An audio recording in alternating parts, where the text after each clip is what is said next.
Mr. Speaker, sir, my second and last topic of discussion today in this no confidence motion is very, very important, is of national security. When our country got independence in 1947, Mr. Speaker, sir, India did not share a border with China.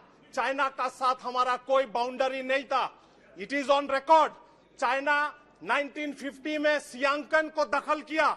Bharat की संसद में बहुत बार आवाज उठा, लेकिन तब का भारत की प्रधानमंत्री ने पार्लियामेंट में आके कोई स्टेटमेंट नहीं दिया. 1951 में चाइना ने तिब्बत को एक्वायर किया, हमारा संसद में आवाज उठा, कोई आवाज नहीं दिया. 1954 में I would like to draw your slogan को पीछे से छोरा भोका, और 1959 में जब दलाई लामा जी तिब्बत छोड़ के आ गया, और we know what happened following that on 28